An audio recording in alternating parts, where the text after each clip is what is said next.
Hi, this is Peter from O2I Institute, and today we will be learning about arithmetic sequences.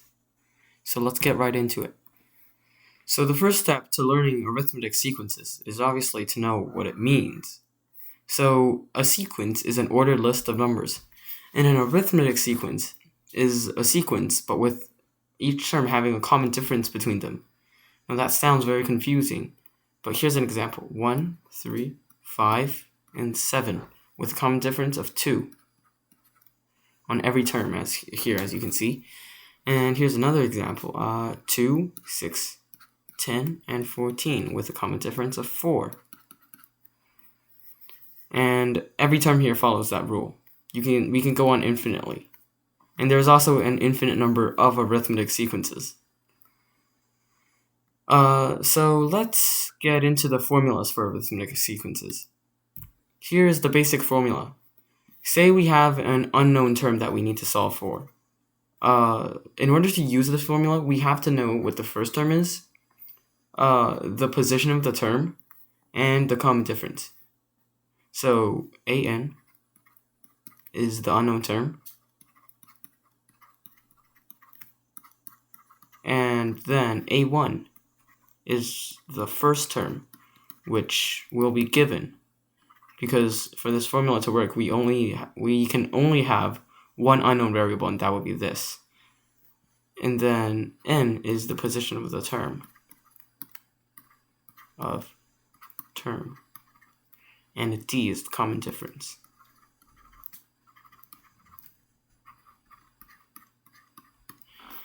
Now this seems a little bit confusing, so let's do a practice question to clear it up. Let's say it's snowing outside, and I'm gonna go to my neighbor's house and shovel their snow off the driveway. Now the neighbor is gonna pay me, and on the first day, let's say he's gonna pay me $1. And on the second day, he sees that I've done a great job and he pays me $2. And so on. On the third day, he pays me $3. Now, this wouldn't be very realistic because I'll be scamming my neighbor like this. But let's just say, for the sake of an example, that he does this for some reason. Like this. And it keeps going on. Now, I want to know how much I get paid on, say, the 11th day. Now, this would be really obvious. I get paid $11 because it's incrementing by 1 each day. But we can actually use the formula to solve for this and future more complicated questions. So on the 11th day, an would be a11 equals to a1, which is $1. On the first day, I get paid $1, plus 11 minus 1. N is 11 here. 11 minus 1. 11 minus 1 times the common difference. Common difference is $1. So this would be 10, this would be 1. Which means I get paid $11 on the 11th day. Now, that was easy. Let's do another question.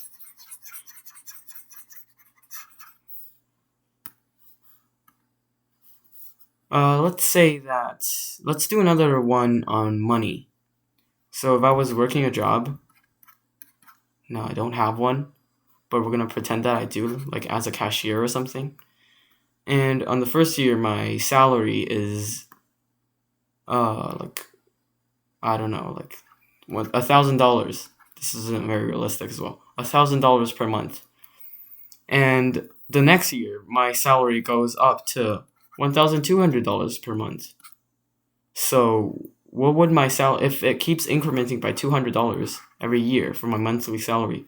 What would my monthly salary be if I keep working at this supermarket for 7 years, say? Now, this isn't so easy. You can't just stare at it and figure out the answer. So let's apply our formula here. an, we're solving for a7 because n is 7. a1 we get is $1,000. So a7 equals to 1,000 plus 7 minus 1. Now, what is the common difference here? Since the second year, my monthly salary is $1,200 and the first year was $1,000. So if we simply subtract 1,000 from 1,200, we get $200 as the common difference. And now this comes to 6 times 200, which is 1,200 plus 1,000. So my monthly salary on the 7th year will be $2,200. And that's how we use the formula. Whoops. And now let's get on to the next slide. So let's say, what if we're not solving for the unknown term? Instead, we're given the unknown term, and we're asked to solve for the first term, or the common difference. Now, these formulas also look very complicated, but if we go back a slide, and we compare these formulas, they actually derive from each other. We just rearrange the terms from the first formula, here, into these formulas. So they're not that hard. In the textbook, there's some practice questions. I would recommend you do them by yourself and then check the answers. And here, there's a common confusion. If we get a graph here and we plot the points of arithmetic sequences, like here, like on here. For example, if I'm doing exercises, and on the first week, I do 4 exercises, and it increments by 2 each week. So on the second week, I would do 6. On the third week, I would do 8. Now, if we graph this and we connect the dots, we get something that looks like a linear equation. But this is not a linear equation. First of all, we're not supposed to connect the dots because there's nothing in between. Like, how many exercises would I be doing on 3.5 weeks? That doesn't really make sense. And all of these values are discrete values. The definition of discrete values is that there's nothing in between and they're all separated. And if we compare it to a linear graph, for example, if a toy car was accelerating and this was the time and this is the speed, there's infinite points on this graph because time is not discrete, time is continuous. So we can say the speed of the toy car at 3.5 seconds, but we can't do that with 3.5 weeks because that wouldn't make sense. This is the one thing to watch out for. Arithmetic sequences and linear graphs are not the same. Now let's look at the next slide. So there's a common mistake with arithmetic sequences, and that is to do with time. So let's say I'm running, and my friend here is trying to time my run, but he is distracted by his phone. Oh no. And I've already started running when he realizes that he should have started timing me. So he clicks time right here. Starts. Now obviously the stopwatch, it would start at 0. But I've already started running, and my speed here, let's say, is already 1 meter per second. And my speed, let's say, is incrementing by 2 meters per second squared. This is my acceleration. So there will be a problem here. Is this the first term? No, because this is where the time is at 0. So let's say if I wanted to figure out my speed 5 seconds into the run, using our formula on the previous slide, where an is equal to a1 plus n minus 1 times d, it wouldn't really work out if this was the first term since the time here is 0.